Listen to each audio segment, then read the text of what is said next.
just about to start talking about my minty bee, but I will hold off. Anyway, should I just jump in? That Can phrase. that be our intro? Yes, please. Hi, everyone. Welcome to Ice Cream Me Scream. We are your weekly scoop of the most chilling histories, mysteries, and paranormal perplexities. My name is Kathryn. I'm Gina. And this is Cinnamon. She's all up in my space today, so if you see her, she says hello.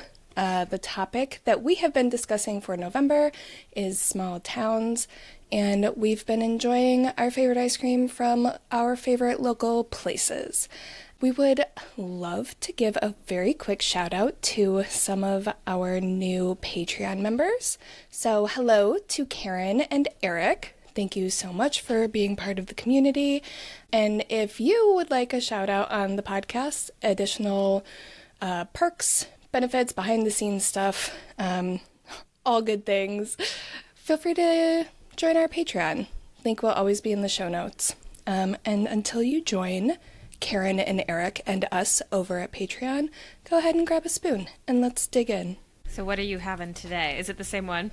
So I was going to switch it up because we also have a cherry chocolate one. Wait, which one did I have last time?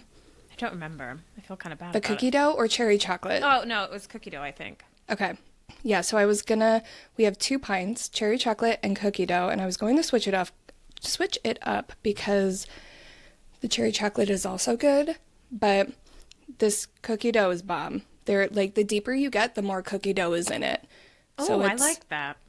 It's an A+ cookie dough to ice cream ratio, and Okay. we've kept the cherry off camera. That's what we have. Not for the podcast. That's one Phil is allowed to also enjoy. That's private ice cream. It's nobody's business. Yeah. So I want to ask about the cookie dough texture. Is the texture good? Mm-hmm. Hold on. Good. Okay, sorry. I just got a big glob of cookie dough. I literally almost choked on it. I'm not used to needing to chew it because there's usually so little. Yeah, it's good. It tastes like real fresh cookie dough that they put into ice cream. Yes, Nice. it's good. Okay. Good 'cause job, that's a make or Scratch Ice break. Cream. Fuck Yep. yeah. Yeah. I'm having New Forest ice cream today, and it is their mint chocolate chip flavor, and I'm a big fan. Can't go wrong. I didn't think that scoop even had cookie dough in it. Hold on. It's the mark of a good cookie dough ice cream. It sneaks on you. Yeah. Yeah, I know you're a mint chip person. I myself am not, but I do think I will say I think there's a difference between like a fresh batch mint chip versus, I don't know. I feel like that's one that I would be more inclined to get it at a local ice cream shop versus like a cheap little pint from some big box ice cream. Big ice cream. Big ice it's cream. like, Some big ice cream garbage. It's like how we've talked about the difference between strawberry flavoring and actual strawberry. Yes. Same with Yep. mint. Like there's mint agree. flavoring and then there's actual mint. Yes. Yes. And I don't know how much fresh mint ice cream I've ever actually had. That's it. That's the whole thought. Me neither, to be honest. I want to try making ice cream with mint sometime, though, because I haven't tried making mint chocolate chip, and I totally should, because I don't think it's that hard. It can't be, right? Right? Famous I don't last think words. so. Cut to me a week from now calling you crying because the mint was mean to me. Trying to make it. You get on FaceTime and you're just like covered in ice cream. There's fresh mint leaves everywhere. I'm boarding the plane to come see you in tears, holding my melted ice cream. Oh my goodness. I do have to ask, I noticed you have a note to talk to me about Spirit Halloween. Oh my What's up with god. that? Okay. So it's not about Spirit Halloween. That's just, I'm really bad at putting notes in that will be something I remember. The story is actually about my niece. And I wanted to tell you because I think that you'll think it's so sweet. I just love her so much. So for listeners, I mention my little niece all the time. But I've said this before, but I don't talk about my older niece very much because she's 13 and I don't want to be like that annoying aunt who's like talking about her on her podcast. It's so embarrassing. So I don't really talk about her, but I have to share the story because it was the sweetest thing ever. She's just oh my God, she's my favorite 13-year-old in the world. So we always go to Spirit Halloween together every October. And this year we got a late start. We only went a few days before Halloween, as is the case since this is coming out end of November. But we sometimes go a little crazy, but we're never too crazy in there. But I'll get her makeup for her Halloween costume or any little accessories. I never get her the full thing, but I'll do like the little extras and stuff like that.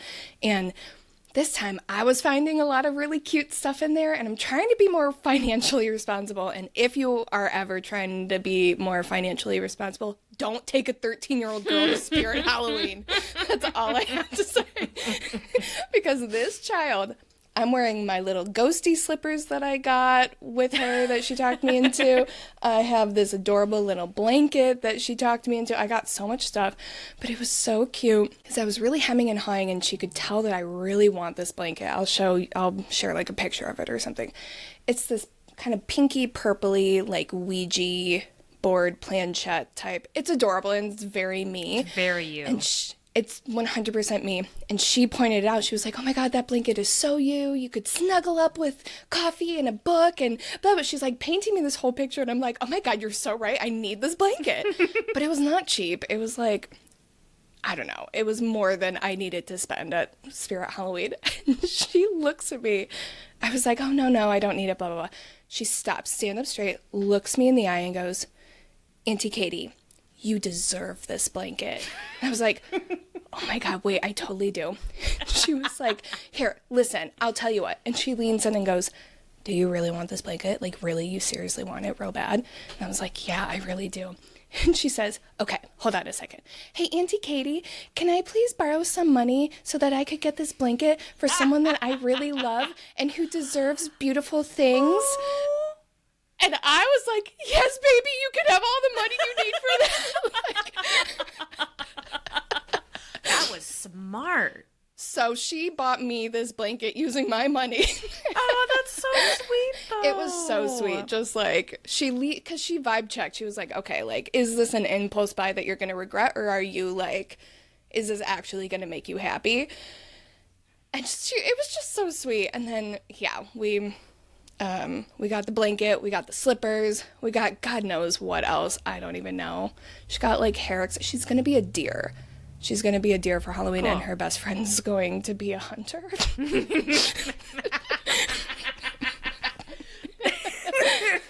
I love that. Very Wisconsin. So cute.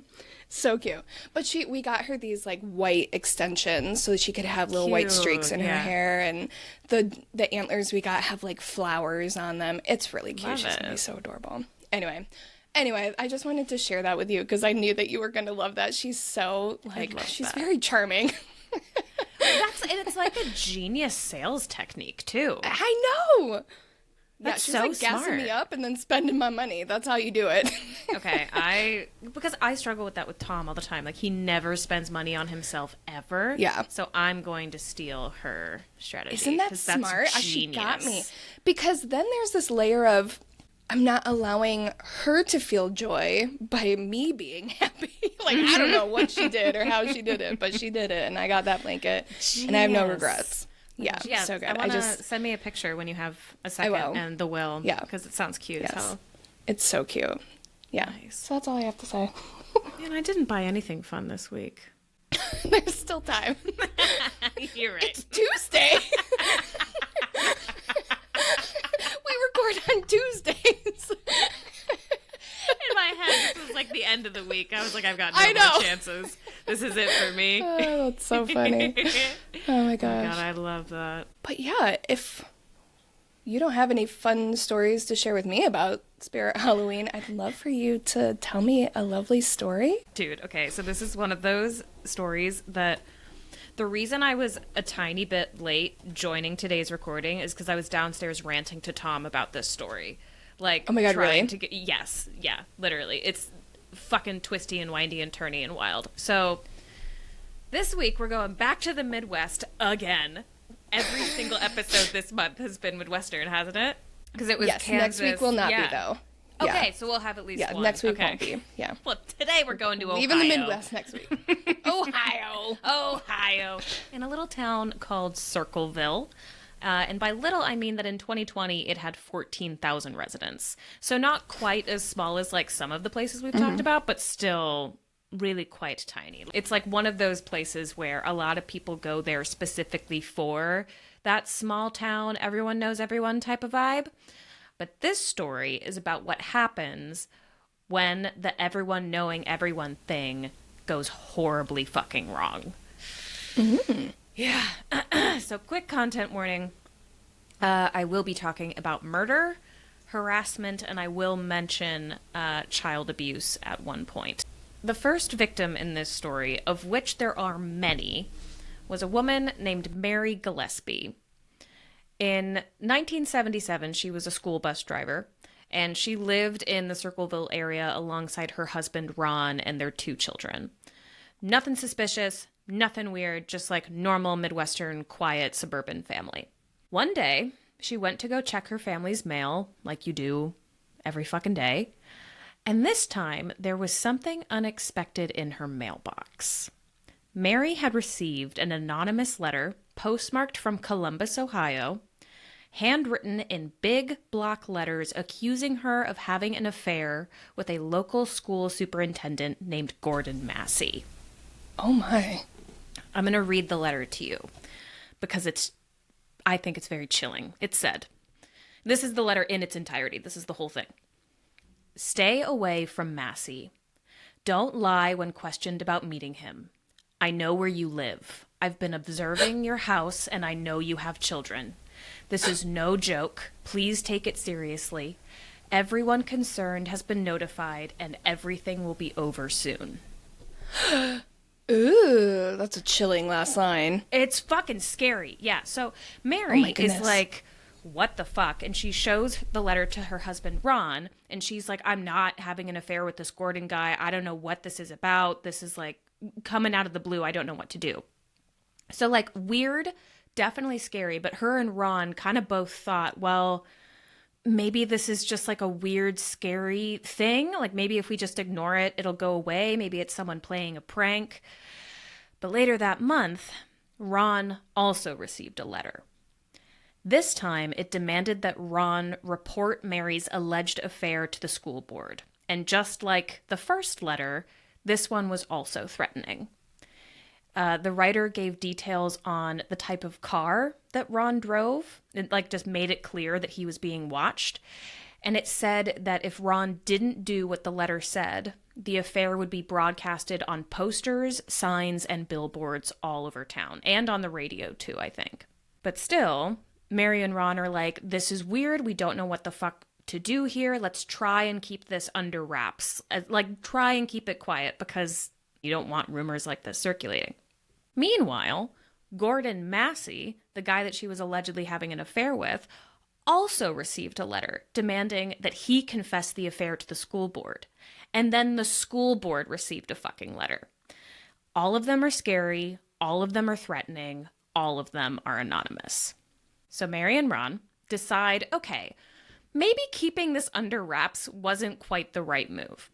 So they approach Ron's sister, whose name is Karen, and her husband, Paul Freshour. And Mary was like, okay, all right, team. I think I know who this letter writer is. And she tells them about a fellow school bus driver named David Longberry, who had kind of made a pass at her one time and she had rejected him. And Mary was like, okay, well, maybe it's him trying to get back at me for turning him down. And so he's just stirring the pot. So Mary, Ron, Karen, and Paul decide to write letters of their own to this David guy. Just basically we know who you are, we know what you're doing, cut it out type shit. And at first, it seemed like it worked. The letters just kind of stopped. But after a few weeks, they came back with a fucking vengeance. There were more letters, more threats, scary phone calls to the Gillespie home, and now there were also signs being hung up in public, on Mary's bus route. What? Mm-hmm. Yeah. All saying similar things about this apparent affair and shit like that. Mm-hmm. And also, the signs started to make really obscene and horrific statements about Mary and Ron's 12-year-old daughter. So it's expanding from just Mary and a little bit Gordon being the targets of this to, like, no, they're, even the children are being, like, threatened by whoever this person is. Ooh. So like I said earlier, the signs were kind of placed along, like, the bus route that Mary took, but it was also the route that their daughter, the 12-year-old, took to get to school. So Ron starts waking up early every day to take these signs down so that his daughter doesn't see them and so that her classmates don't see them. Oh, that's so sad. I know. And this is like a regular thing? It's happening like every day? All the fucking time Thereabouts? it's happening. Oh my god. Yikes. So Mary and Ron contacted the police. The police started tapping their phone lines. They started watching houses. There are reports that the police also tried to work with USPS to check the mail. I don't think that went very well. It's kind of hard to, like, find what actually happened there, but they did try.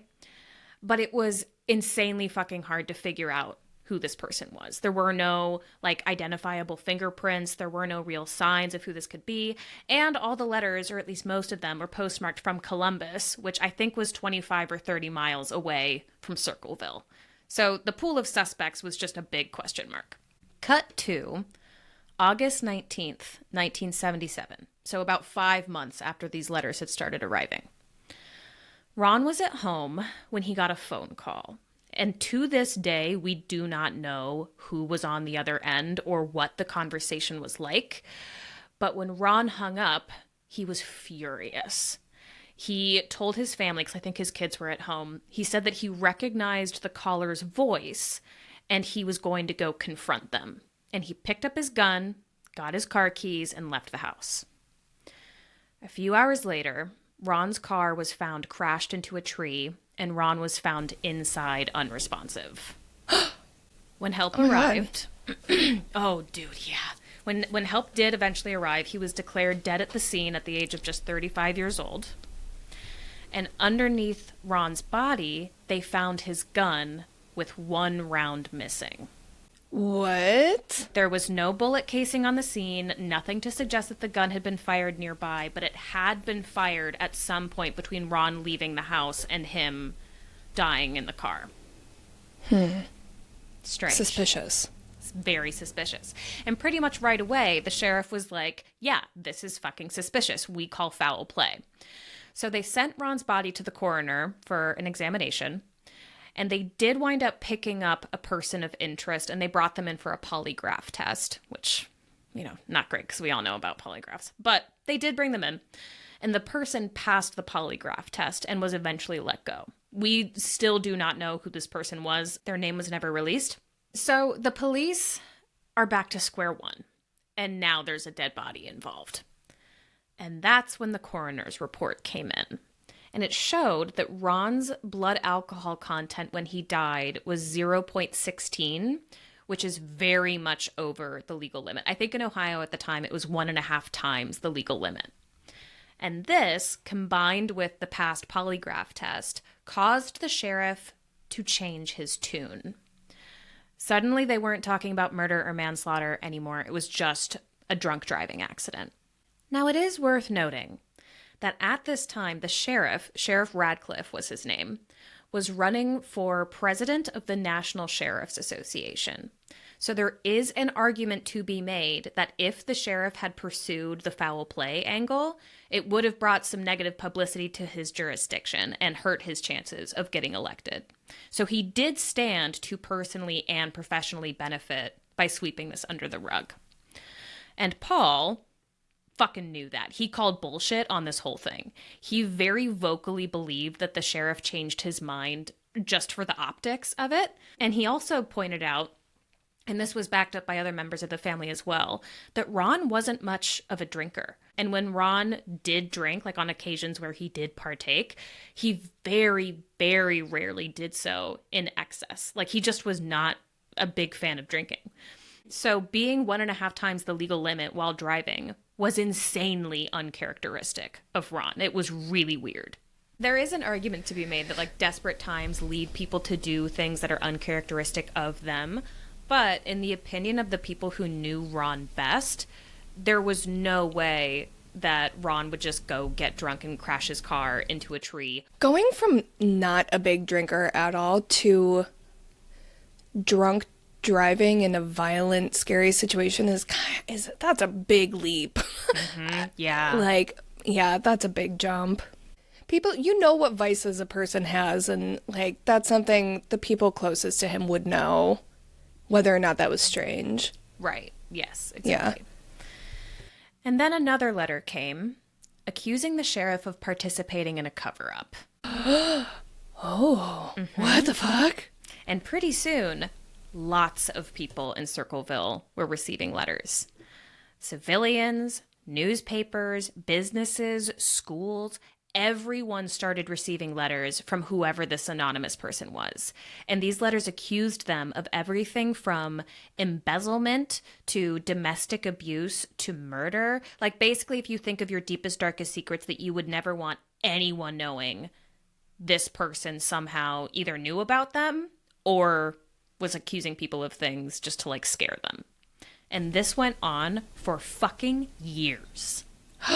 What? What is this story? It's fucking crazy, man. Okay, yes. So life kind of moved on after Ron's death, but also not really at all. Like, people were going about their business because they had to, but everyone had this kind of big, terrifying, looming weight over their heads of, like, what am I going to get in the mail today? What do they know about?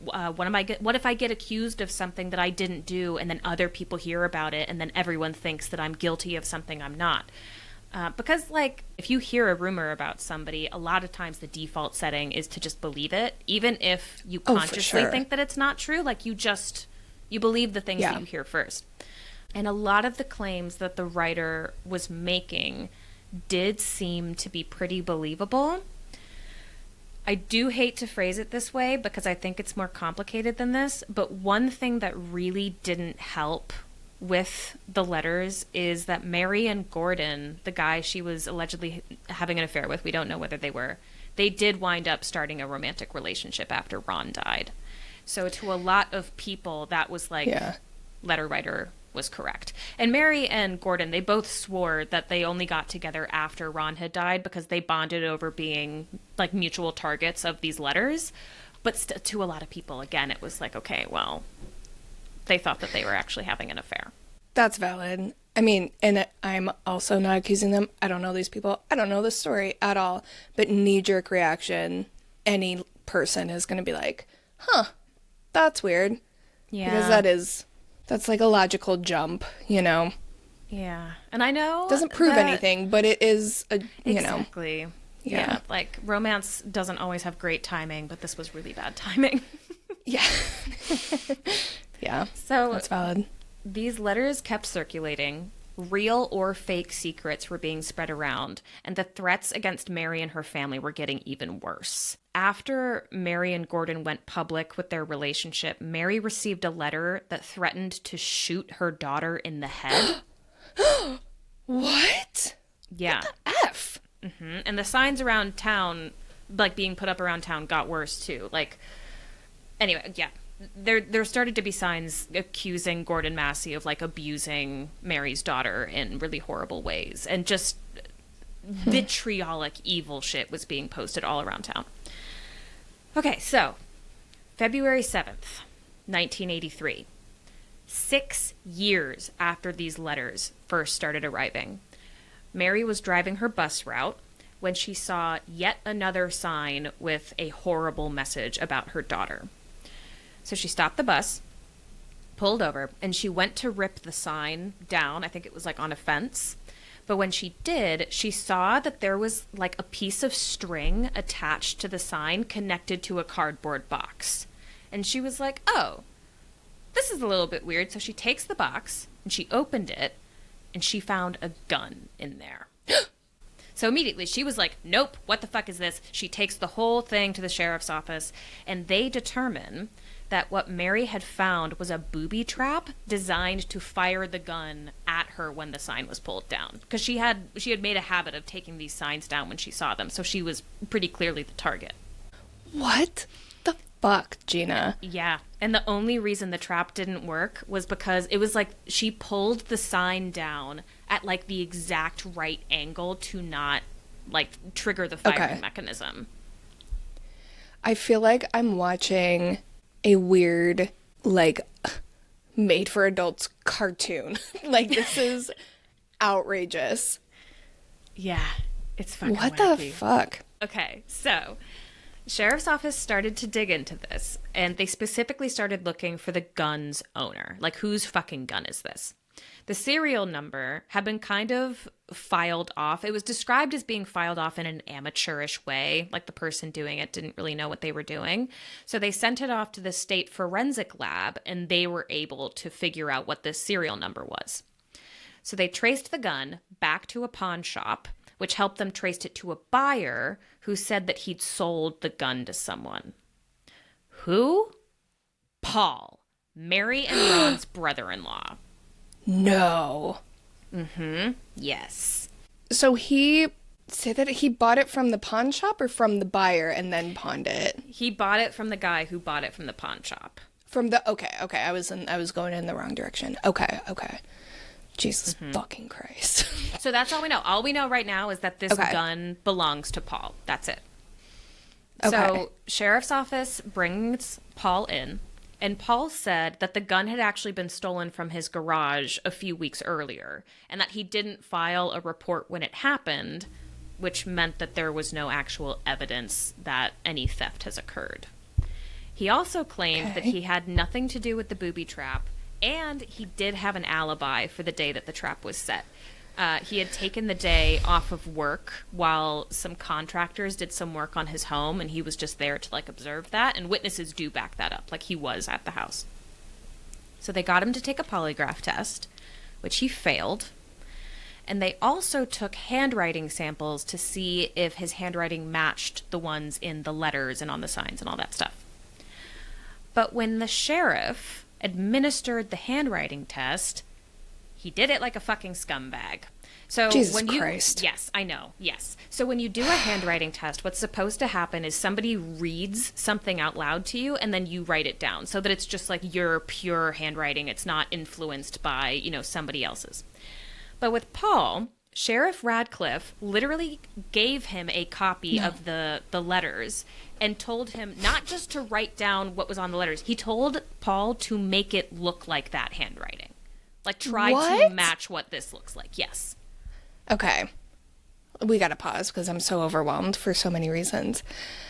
I will say I am an expert in handwriting analysis because one time in, I think it was 8th grade, we learned about handwriting analysis. Cool. I think it was 8th grade. It was like 7th or 8th grade. I don't remember what class or what unit. I don't know why the fuck we were learning that, but it was real fun. And I just remember, like, I've been mildly obsessed with it ever since. I love a handwriting sample when it shows up in a crime case, because theoretically you would think it would be so easy to replicate handwriting, but it's not at all. It's like, there's so much subconscious stuff that they take into account, like, the pressure that you write with, and, like, this little swoop that you do when you make your tea, or whatever. It's super fascinating. You're not supposed to tell people to try to replicate the handwriting. You're not. Like, no, you are not. What the hell?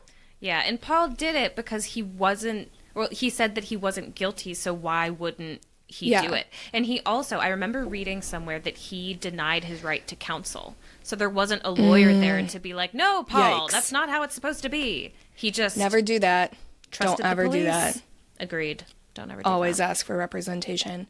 And also, so that's the thing that I find interesting, because even, let's say you do try to replicate the handwriting, theoretically a good handwriting analysis would be able to consider the things that I just said, like pressure, speed, all of those things, and identify whether something is replicated or if this is truly the way this person writes, But I'm getting ahead of myself. I'm fascinated by handwriting analysis. It's so much deeper than it seems like it would be. It's really interesting. It's one of those rabbit holes that I always mean to deep dive into, and then I get overwhelmed. Yeah. It's so overwhelming. Yeah. Because it really matters who's doing the analysis, because it's also so subjective. One person could say, oh yes, this tea was purposely made this way, but their handwriting actually looks like this, and someone else could come in and be like, no, that actually match, or whatever, So it's subjective, but also cool. The fucking handwriting samples. That's the part of this story that drives me the most crazy, is them telling him to copy it like it was his handwriting. Well, and also, like, this whole crime is about handwriting. Like, this person is writing things to people. So, like, that's a really, really horrible thing to fuck up in this case. Yeah. That's, like, the whole thing. Yeah, yes. And then they brought Paul's now ex-wife, Karen, in.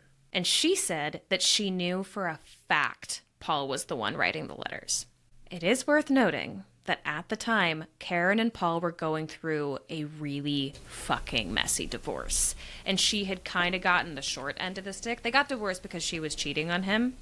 And so she wound up, like, losing custody of their kids. She lost her home. Like, she had to move into a trailer in Mary's backyard. Just, like, not a whole lot going right for Karen, and a whole lot of fucking hate towards Paul. So she was mad. Yeah, some people do think she was trying to frame him, or at the very least that she had a motive to frame him. And some of the things she told the cops do seem to corroborate this a little bit. So she told them that she had found unsent letters around their home when she and Paul still lived together. But when the police asked to see them, she was like, oh, I don't have them anymore. They're gone. Which is a bit suspicious. And one of the main questions that the cops had for Karen was, all right, but why would Paul do this? Like, if he was the letter writer, if he was the one who set this booby trap and tried to kill Mary, why? Like, what would his motive be?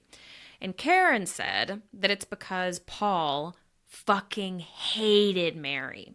Apparently, she said that after Ron's death, when Gordon and Mary, like, officially launched their relationship, it really pissed Paul off, because he was the one who was like, Ron was murdered. He was, like, trying to get the FBI to look into it. He was banging the drum for Ron, with the assumption being that he felt like Mary betrayed Ron by getting together with Gordon, and that anger was enough to make him want to kill her. Okay. I'm with you, but real quick before we continue, can you give me a quick recap of the family tree here? Yes. Yeah, it's confusing. Because I'm following, like, the relationship between people, but I don't remember, like, I'm only remembering some of them. I'm sorry. No, you're totally fine. There's so many names in this story. So Mary and Ron were, like, the married couple at the beginning with the two kids. Okay, yes. Yeah. Yep. Mary was accused of having an affair with a guy named Gordon. He's a superintendent. Okay. They do wind up dating later. Yes. Mary and Ron has a sister named Karen who's married to Paul. So Mary and Ron and Karen and Paul, it's like siblings-in-law. They're like in-laws. Thing. Okay, yeah. That's where I forgot it was Mary and Karen that I was like, am I remembering this right? I couldn't remember. Like, yeah. I remember the individual things, but I don't remember how the individuals were connected. Yeah. Anyway, yes. You. Okay. I'm with you. Just wanted to confirm. Okay. Yes. So, just to bring my own fucking opinion into the mix, I do think the evidence against Paul was flimsy. There was no actual physical evidence tying him to this booby trap. His fingerprints weren't on the box. His fingerprints weren't on the gun. He was told to copy the fucking letters. Karen had a reason to frame him for something. So it just kind of like, there's holes everywhere in the story. Yeah. But Paul was really the only suspect that police were pursuing. And they just became convinced that it was him. Man, see, that's, well, I'm not, like, anyway, I don't know what happens, but I struggle with the lack of physical evidence too. Because sometimes... Yeah.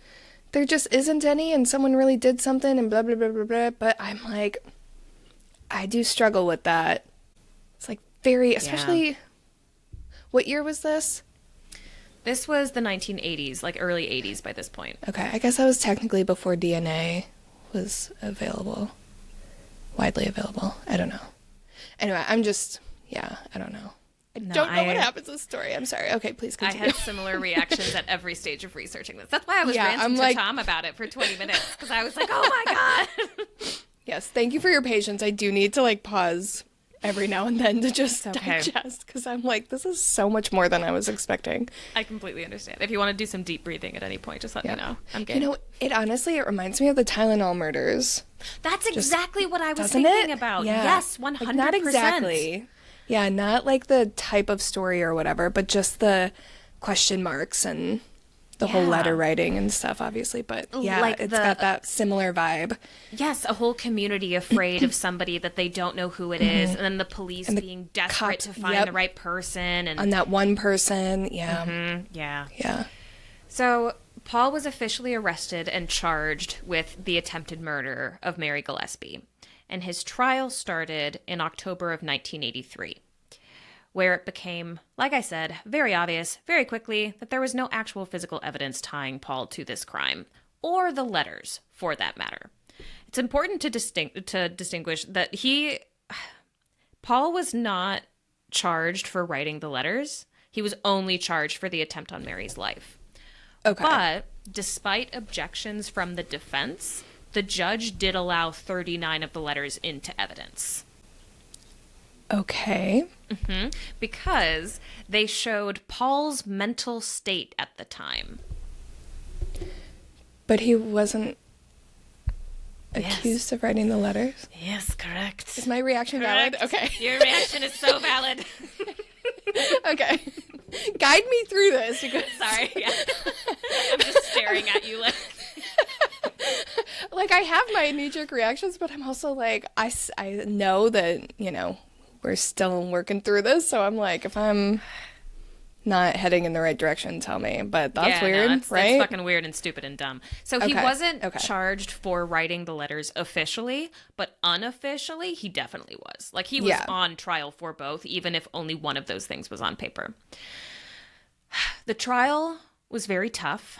Like I said, they hadn't found any fingerprints on the gun or the box, but the court did note that Paul did have spare time the day the trap was set because he wasn't at work, and the materials used to make the trap could have come from Paul's workplace.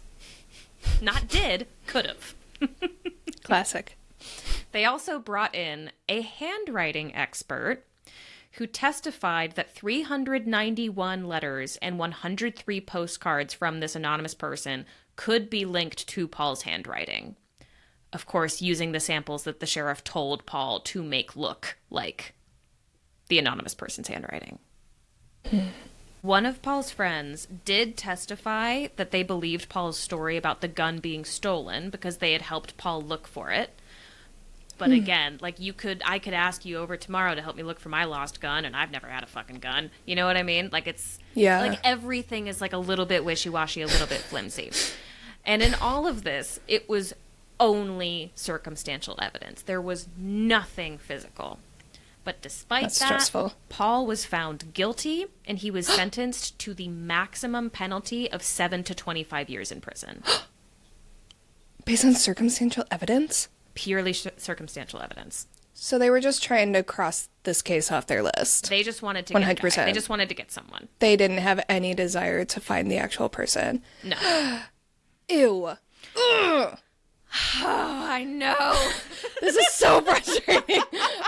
I'm so happy that I never knew this story, and now I'm sad that I know it. Okay, here, let me tell you this next part, dude. So... people are like, great job, everyone. We got the guy. Everything's fine.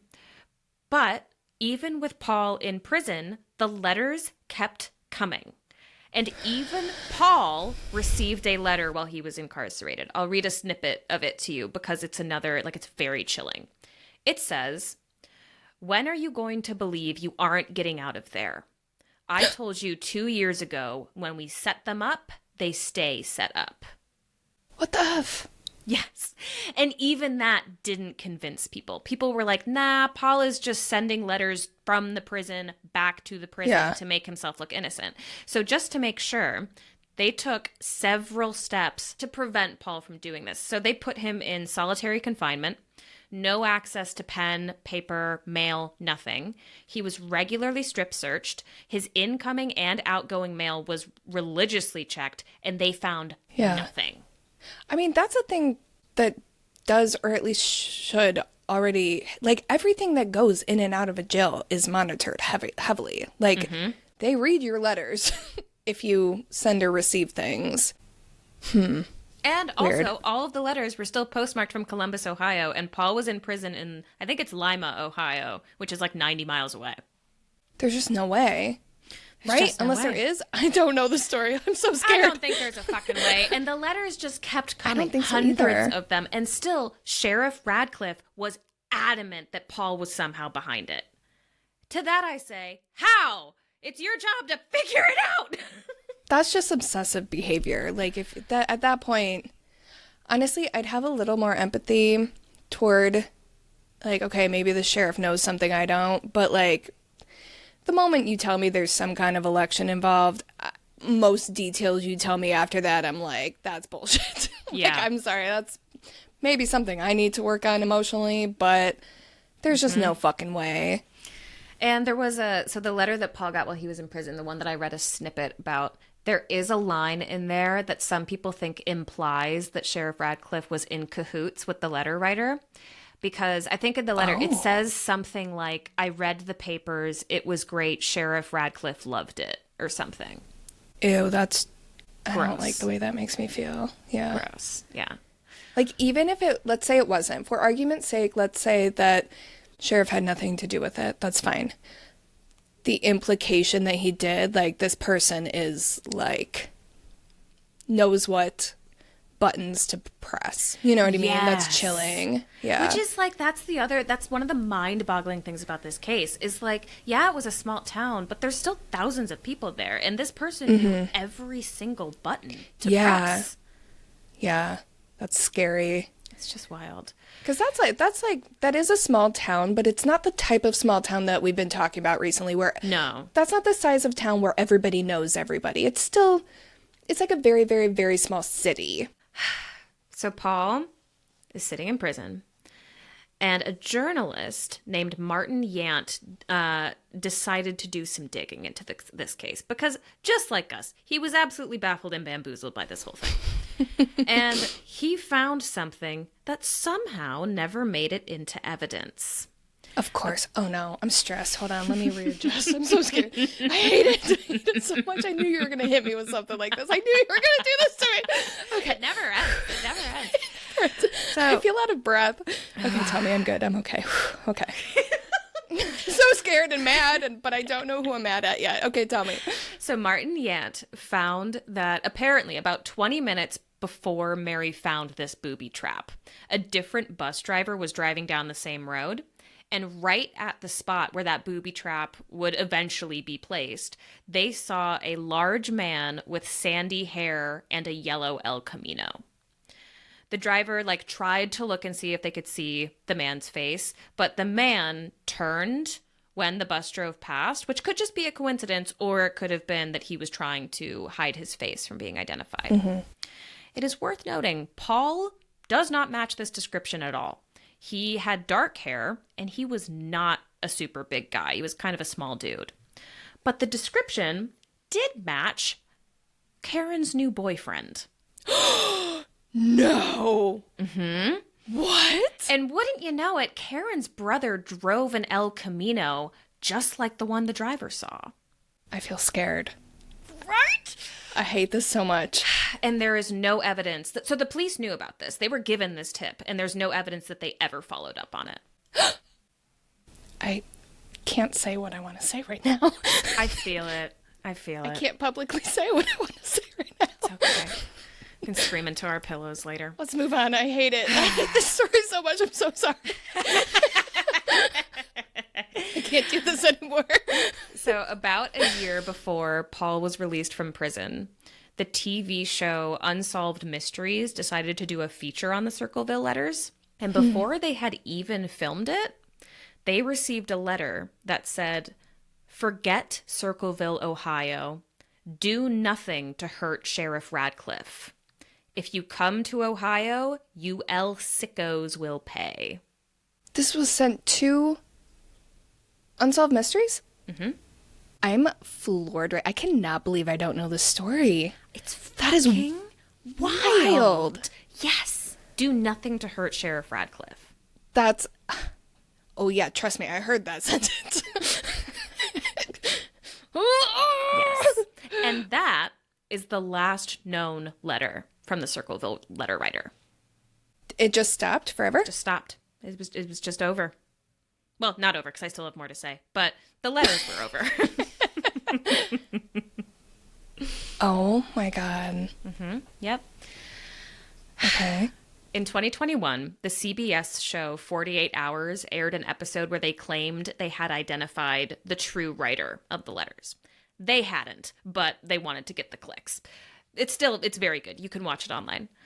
Okay. But they did bring in a forensic document examiner named Beverly East, who compared the Circleville letters to Paul's actual handwriting. I don't think she used the ones that he was told to make look like it. Mm-hmm.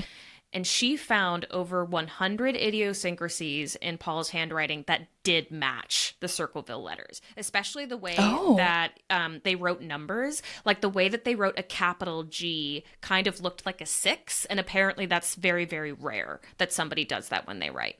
But even then, she also caught patterns that didn't make sense and made her think maybe it wasn't the same person behind the two. So while she did say that she believed Paul was the writer, it wasn't definitive proof. It was not case shut. There was still open-ended questions.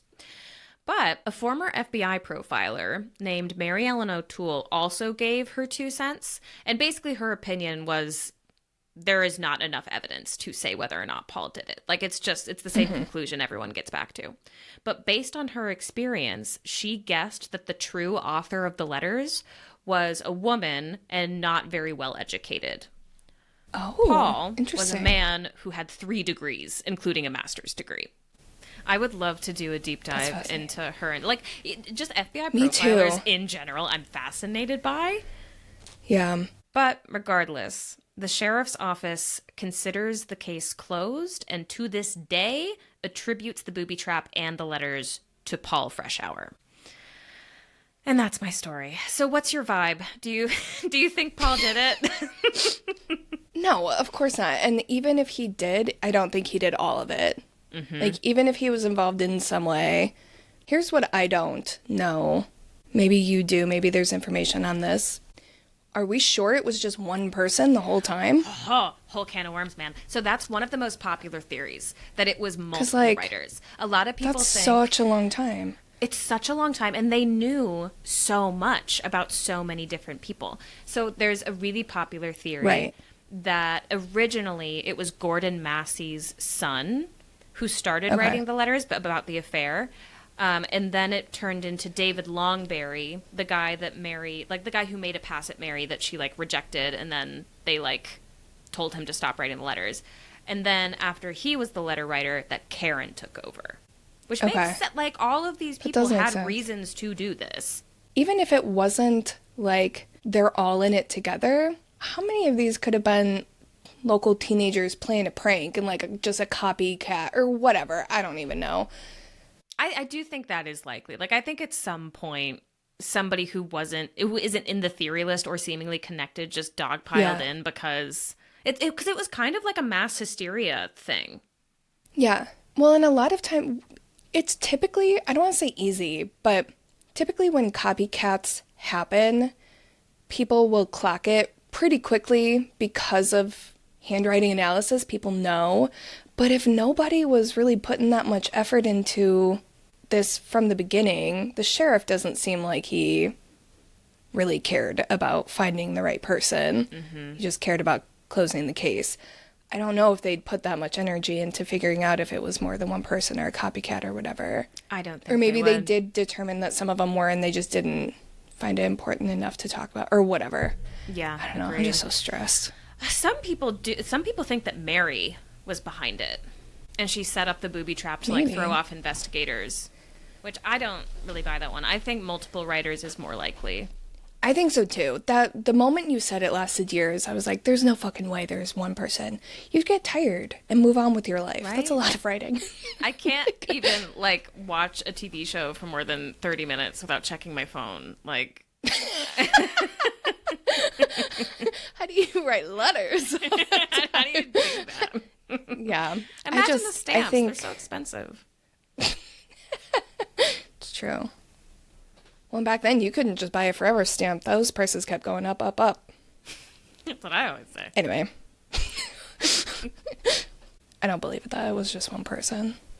I don't think so. So this either. is it? There's no... we don't know who it was? This is it. The CBS thing, the 48 Hours did, that was the last really big, well-known dig into the case. There just is not a whole lot of recent stuff going for it, which I think is a shame because there are so many questions in this that you could some people think that there are like upwards of 1,000 letters. There's got to be things in there that we missed, especially now that we have access to like forensics in a way that we absolutely did not in the 80s. Man. But the sheriff's office says it's closed. I hate it.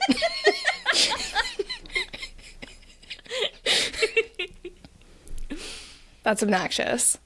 Mm-hmm. How do you just close a case like that? You just close it? What do you think you are? Fucking stupid. Grow up. I hate it. I didn't know this was unsolved. I really, we need to put a disclaimer in the show notes because I'm unwell right now. I mean, but it's not technically unsolved, which is infuriating. Yes. Oh, I hate that. Okay. It's unsolved in the ways that matter. Yeah. Anytime there is such a huge lack of physical evidence, as far as I'm concerned, it is unsolved. I'm sorry. Yes. Yeah. Especially, like you said, we do have so much more technology now. Can't we just, scan it, put it through some kind of fucking fancy scanner, and it'll just pop out oh, it was so-and-so. That's how I imagine Doesn't that exist? It's like a fancy fax machine with criminals, isn't it? How do people just get away with crimes? Can you imagine getting away with a crime? No. I could never. I don't think I could. Never. I don't think I could. I 100% know I could not. No. That's why I don't commit crimes, because I won't get away with it. That's the only thing stopping me from doing a lot of stuff. Wow, what a wild story. I did not know what to expect, but it wasn't that. Yeah, man, that's wild. I didn't expect it either. So I will be returning back to my comfort zone of centuries ago when the biggest culprit was the devil and bewitchery. That was not a Gina story at all. I appreciated that. These are the type of stories that, keep me up at night. Because now I'm sitting here okay, if it wasn't, what's his name, Paul? I keep wanting to say the other one, George, but it was Paul. Mm. Yeah, Paul was the guy who got put in prison. If it wasn't him, which I don't think it was, that means whoever did it is still out there. And what if they're they gotta still be monitoring this story because, like you said, there is new technology that they couldn't have known would exist back then. So they're probably very paranoid about getting caught. So they're probably, oh my God, what if they listen to this episode? Fuck you. If this is you, that's very rude. If you're the Circleville letter writer, icecreamyoucreampod@gmail.com, let us know. Patreon's in the show notes. Send us a letter. Just kidding. Please don't. I swear to God, please do not send us a letter. Please don't. No. You can send us an email, though.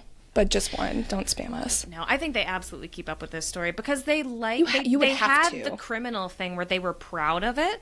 Because when Ron died, they were like, nope, this was a cover-up. Sheriff Radcliffe is participating in a cover-up. Make sure to give me credit for it. And then when Paul was in prison, they were flaunting that Paul was set up for it. There's no way they're not keeping up with. I don't know if they'll listen to this, but they're keeping tabs on shit.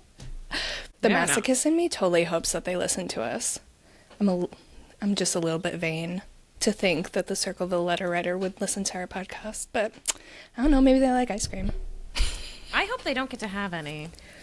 That's the worst thing I could possibly think to happen to someone. I hope you don't get ice cream. Any ice. I stopped learning about consequences when I was 5. Oh my God. But now that we have right. something to keep us awake and anxious all night, do you have something for me? I sure do. Yes, I do. In case that wasn't enough, we got another story from our friend over at Chillers and Thrillers. If you all remember, those stories that they sent us were absolutely horrendously horrifying. And I did confirm that all the stories they read on their podcast are allegedly true. As far as they are concerned, none of it is fiction. It's all real experiences sent in by people. So okay. That's horrifying, and I hate terrifying. It, but also kind of love. Yeah.